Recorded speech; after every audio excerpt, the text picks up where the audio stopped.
মুসলমান ভাই, বিশ্বনবীজি আরো বলেছেন, মান সামা রমাযানা ঈমানাও ওয়া ইহতিসাবান গুফিরা লাহু মা তাকদ্দামা মিন যামবিহি ওয়া মান কামা রমাযানা ঈমানাও ওয়া ইহতিসাবান গুফিরা লাহু মা তাকদ্দামা মিন যামবিহি। আল্লাহু আকবার। জোরে কোন, আরো জোরে জোরে কোন আল্লাহু আকবার। আল্লাহর নবী বিশ্বনবীজি কয়, দুনিয়ার মধ্যে যে মানুষগুলি ঈমানের চেতনায় সওয়াবের আশায় সওয়াবের নিয়তে যে মানুষটা সারাদিন রোজা রাখলো, সকালবেলা থেকে শুরু করে সন্ধ্যা হওয়ার আগ পর্যন্ত নিজের নফসকে দমন করে তার নফসের মধ্যে পানি দেখেছে, পানি দেখার পর সে পানি পান করে নাই, অনেক খাদ্য দ্রব্য দেখেছে, মজাদার খানা, কিন্তু সেই খানাগুলো সে ভক্ষণ করে নাই। এই সমস্ত জিনিসকে, খাদ্যগুলোকে ত্যাগ করে ঈমানের চেতনায় সওয়াবের আশায় যেই মানুষটা রোজা রাখলো, এই রোজা রাখার কারণে আল্লাহর নবী বিশ্বনবীজি কয়, তার পূর্ববর্তী জীবনের সমস্ত গুনাহগুলো মাফ করে দেয়। সুবহানাল্লাহ। জোরে বলেন, আরো জোরে জোরে কারণ সুবহানাল্লাহ।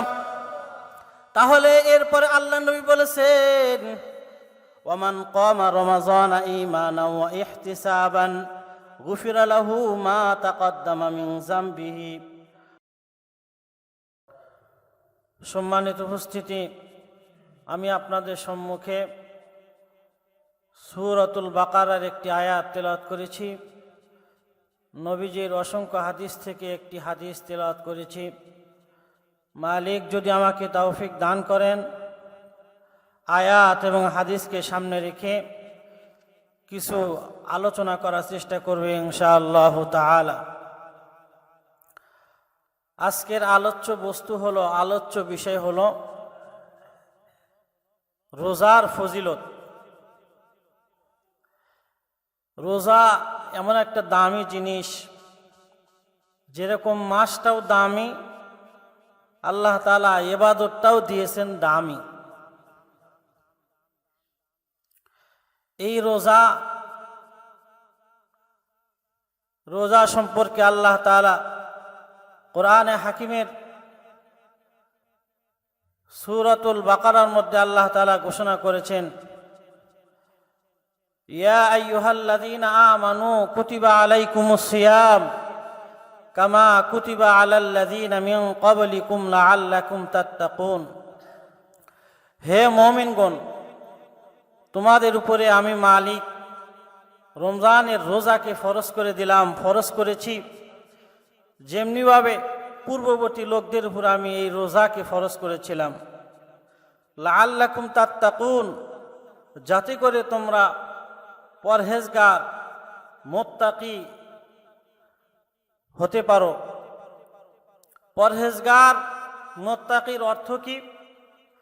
পরহেজগার মুত্তাকির অর্থ হলো বিরত থাকা, সংযমী হওয়া, অর্থাৎ গুনাহ থেকে বিরত থাকা, পাপের ক্ষেত্রে সংযমী হওয়া। তাহলে এই রমজানের রোজার আসল উদ্দেশ্য হলো গুনাহ থেকে বিরত থাকা, গুনাহ থেকে বিরত থাকা। এখন কথা হলো, এই রোজার মাধ্যমে গুনাহ থেকে কিরকমভাবে বিরত থাকা হয়, গুনাহ থেকে কিরকমভাবে সংযমী হওয়া যায়, এটা বোঝার আগে আমাদেরকে বুঝতে হবে গুনাহ কেমন করে হয়, পাপ কেমন করে হয়। গুনাহ কেমন করে হয়, পাপ কেমন করে হয়। গুনাহ করার এবং হওয়ার মাধ্যম হলো দুইটা।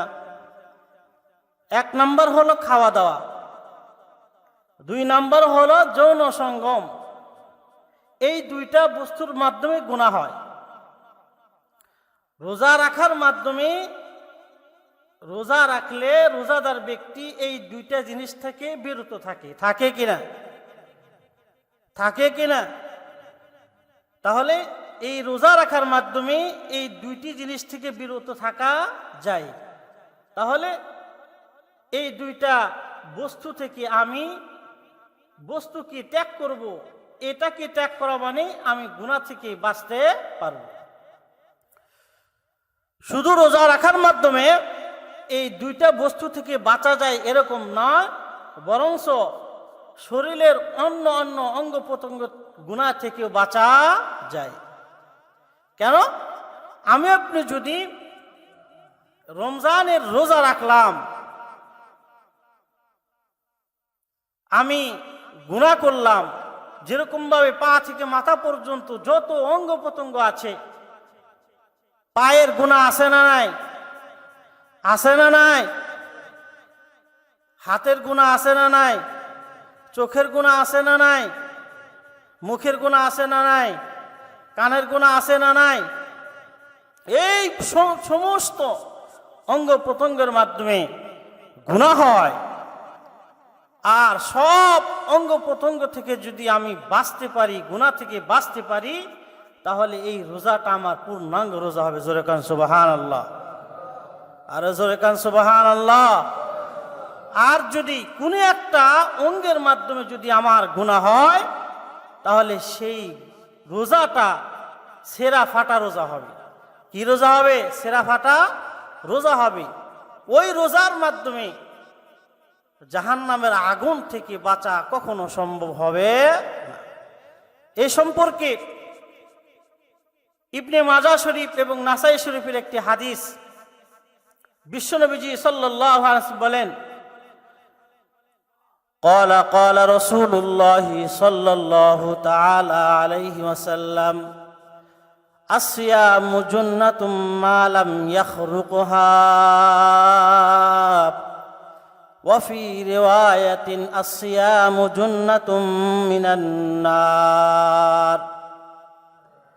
বিশ্বনবীজি সাল্লাল্লাহু আলাইহি ওয়াসাল্লাম বলেন, আসিয়ামু জুন্নাতুম মা লাম ইয়াখরুকুহা, রোজা হলো ঢাল স্বরূপ, যতক্ষণ সেই ঢালকে ফেরে দেওয়া না হবে। অর্থাৎ এই হাদিসের মধ্যে বোঝানো হয়েছে, মানুষ যেরকম ভাবে ডালের মাধ্যমে আত্মরক্ষা করে, অনুরূপভাবে রোজার মাধ্যমে আত্মরক্ষা করা যায়। মুসলমান ভাই, এখানে আমাদেরকে বুঝতে হবে, বিশ্বনবীজি সাল্লাল্লাহু আলাইহি ওয়াসাল্লাম বলেছেন, রোজা এটা ডাল স্বরূপ। এই রোজার মাধ্যমে রোজাদার ব্যক্তি জাহান্নামের আগুন থেকে বাঁচতে পারবে। দুনিয়ার মানুষ যেরকম ভাবে তার শত্রু পক্ষ থেকে যদি বাঁচতে চায়, তার শত্রু পক্ষ থেকে যদি বাঁচতে চায়, তাহলে ডালের মাধ্যমে সে রক্ষা পায়। তার ডালের মাধ্যমে যদি সে রক্ষা পেতে চায়, তাহলে ডালটা মজবুত হতে হবে, শক্তিশালী হতে হবে। ডালটা যদি নরম হয়, ছেঁড়া ফাটা হয়, তাহলে শত্রু পক্ষ থেকে এই ডালের মাধ্যমে রক্ষা পাওয়া যাবে না। তবে আমার আপনার রোজা, এই রোজার মাধ্যমে যদি আমার আপনার অঙ্গ প্রত্যঙ্গের মাধ্যমে যদি গুনাহ হয়, তাহলে এই রোজাটা ছিঁড়া ফাটা হয়ে যায়, দুর্বল হয়ে যায়। এই রোজার মাধ্যমে জাহান্নামের আগুন থেকে কখনো কেউ বাঁচতে পারবে না। পক্ষান্তরে আমার আপনার রোজাটা যদি সমস্ত ঝামেলা থেকে মুক্ত হয়, সমস্ত অঙ্গ প্রত্যঙ্গের গুনাহের থেকে যদি বিরত থাকে, আমি আপনি যদি আপনাকে যদি সমস্ত গুনাহ থেকে বিরত রাখতে পারি, তাহলে এই রোজাটা পরিপূর্ণ রোজা হবে। আর এই রোজার মাধ্যমে জাহান্নামের আগুন থেকে বাঁচা সম্ভব হবে। মুসলমান ভাই, বিশ্বনবীজি আরো বলেছেন, মান সামা রমাযানা ঈমানান ওয়া ইহতিসাবান غفر له ما تقدم من ذنبه ومن قام رمضان إيمانا واحتسابا غفر له ما تقدم من ذنبه الله أكبر জোরে আরো জোরে জোরে কান আল্লাহু আকবার। আল্লাহর নবী বিশ্ব নবীজি কয়, দুনিয়ার মধ্যে যে মানুষগুলি ঈমানের চেতনায় সওয়াবের আশায় সওয়াবের নিয়তে যে মানুষটা সারাদিন রোজা রাখলো, সকালবেলা থেকে শুরু করে সন্ধ্যা হওয়ার আগ পর্যন্ত নিজের নফসকে দমন করে তার নফসের মধ্যে পানি দেখেছে, পানি দেখার পর সে পানি পান করে নাই, অনেক খাদ্য দ্রব্য দেখেছে মজাদার খানা, কিন্তু সেই খানাগুলা সে ভক্ষণ করে নাই। এই সমস্ত জিনিসকে খাদ্যগুলোকে ত্যাগ করে ঈমানের চেতনায় সওয়াবের আশায় যে মানুষটা রোজা রাখলো, এই রোজা রাখার কারণে আল্লাহর নবী বিশ্ব নবীজি কয় তার পূর্ববর্তী জীবনের সমস্ত গুনাহগুলো মাফ করে দেয়। সুবহানাল্লাহ জোরে বলেন, আরো জোরে জোরে কারণ সুবহানাল্লাহ। তাহলে এরপরে আল্লাহ নবী বলেছেন, ওয়ামান কামা রমাযানা ঈমানান ওয়া ইহতিসাবান গুফিরা লাহু মা তাকদ্দামা মিন যামবিহি। অনুরূপভাবে যেই ব্যক্তি রাত্রিবেলায় দাঁড়াইয়া দাঁড়াইয়া তারাবির নামাজগুলো আদায় করলো, 20 রাকাত তারাবির নামাজ একটু আমাদের কষ্ট হয় কিনা জোরে কন? 20 রাকাত নামাজ আমার আপনার আদায় করতে কষ্ট হয়, কিন্তু কষ্ট হলেও আল্লাহ তাআলা এমন একটা পুরস্কারের ব্যবস্থা করছেন। আল্লাহ তাআলা দয়া করে অনুগ্রহ করে মানব জাতির জন্য এরকম একটা পুরস্কারের ব্যবস্থা করছেন। বিশ্ব নবীজি কয়, যারা দাঁড়ায়া দাঁড়ায়া তারাবির নামাজগুলো আদায় করলো, আল্লাহ তাআলা তার প্রতি রাজি হইয়া খুশি হইয়া তার পূর্ববর্তী জীবনের সমস্ত গুনাহগুলা মাফ করে দেয়। সুবহানাল্লাহ জোরে কান, আরো জোরে কান সুবহানাল্লাহ। তাহলে এই রোজার এত ফজিলত, এই রোজাকে যদি আমি আপনি পরিপূর্ণ করতে চাই, তাহলে সমস্ত গুনাহ থেকে মুক্ত থাকতে হবে, গুনাহ করা যাবে না। গুনাহ যদি হয়ে যায় তাহলে ওই রোজাটা দুর্বল হয়ে যায়, আর ওই দুর্বল রোজা দিয়া গুনাহ মাফের আশাও তো করা যায় না, জাহান্নামের আগুন থেকে বাঁচার কোনো আশা করা যায় না। সেই কারণে আমাদের কি এমনভাবে রোজা রাখতে হবে, ঝামেলা ছাড়া ঝামেলা থাকা যাবে না। উলামায়ে কেরামগণ বলেছেন, আসলে আল্লাহ তাআলার মানব জাতিকে কষ্ট দেওয়া উদ্দেশ্য নয়, বরং মানব জাতিকে উদ্দেশ্য হলো তাকে গুনাহ থেকে বাঁচানোর জন্য আল্লাহ তাআলা রোজা দিয়েছেন।